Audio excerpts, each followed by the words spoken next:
करें। ऑफिसर बनकर शादी की 21 महीने बाद पता चला पति ऑफिसर नहीं बेरोजगार है।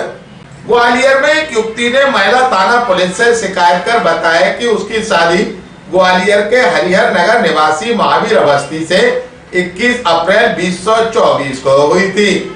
शादी से पहले युवक महावीर अवस्थी ने दहेज के लालच में खुद को इनकम टैक्स का बड़ा अफसर बताया था।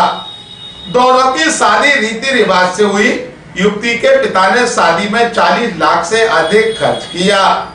शादी के बाद महावीर अवस्थी अक्सर छुट्टी खत्म होने के बाद जब ग्वालियर से लौटकर कोलकाता में ड्यूटी जाने की बात कहकर जाता तो उसका फोन नहीं उठता था और बाद में महावीर अवस्थी और उसका परिवार युवती से मांग करने लगे कि उन्हें 70 लाख रुपए और एक कार लेकर आओ। युवती धीरे धीरे समझने लगी कि उसे और उसके परिवार वालों को दहेज के लालचियों द्वारा ठगा गया।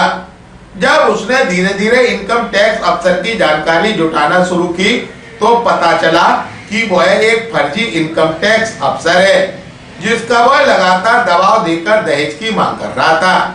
युवती ने घटना की शिकायत पुलिस से की। पुलिस ने जब जांच पड़ताल शुरू की तो स्पष्ट हो गया कि महावीर अवस्थी कोई इनकम टैक्स अफसर नहीं है बल्कि एक बेरोजगार युवक है।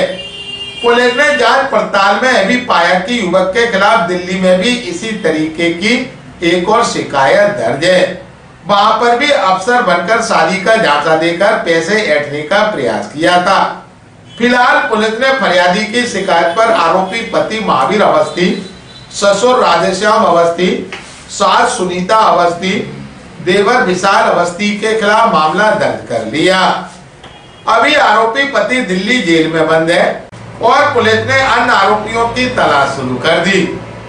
ग्वालियर अभी तक को जानकारी देते हुए महिला थाना डीएसपी शिखा सोनी ने कहा, ये हमें एक आवेदिका का कथन, एक आवेदन प्राप्त हुआ था जैसे कि सभी प्राप्त होते हैं महिला थाने में कि सास ससुर के द्वारा प्रताड़ना की जा रही है और पति के द्वारा धोखाधड़ी की गई है। तो प्रथम दृष्टया हमने ये मामला हमें सामान्य ही लग रहा था, लेकिन बाद में जब जांच की गई तो उसमें पाया गया कि जो आरोपी है महावीर अवस्थी उसके द्वारा स्वयं को इनकम टैक्स ऑफिसर बताया और दहेज में अच्छी खासी रकम ली गई फरियादी के द्वारा और बाद में भी लगातार दहेज की मांग की जा रही थी कि आपने एक इनकम टैक्स ऑफिसर से शादी की है तो आप और दहेज दीजिए। फिर धीरे धीरे जब पत्नी को शक हुआ कि वो अपने आप को बता रहा कि कलकत्ता में पोस्टेड है और वो बार बार जा रहा, फिर वहाँ जाके फ़ोन नहीं उठा रहा, फिर जब पूरे परिवार ने अन्य रिश्तेदारों और संपर्क किया तब उसमें जानकारी प्राप्त हुई। उनको धीरे धीरे पता चला कि वो ऐसे झूठ बोल के उसने शादी की है।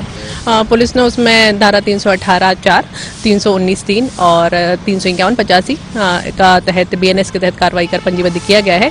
क्योंकि आरोपी अभी उसमें दिल्ली में भी एक अपराध पंजीबद्ध हुआ है, उसने वहाँ भी किसी के साथ धोखाधड़ी की थी, अपने आप को ऑफिसर बता के पैसे लिए और शादी का झांसा देने की भी कार्रवाई उसमें की अपराध किया था। तो उसमें आरोपी भी जेल में है दिल्ली में। इसमें 4 आरोपी हैं जो हमारे थाने में अपराध पंजीबद्ध हुआ है, उसमें सास ससुर पति और देवर।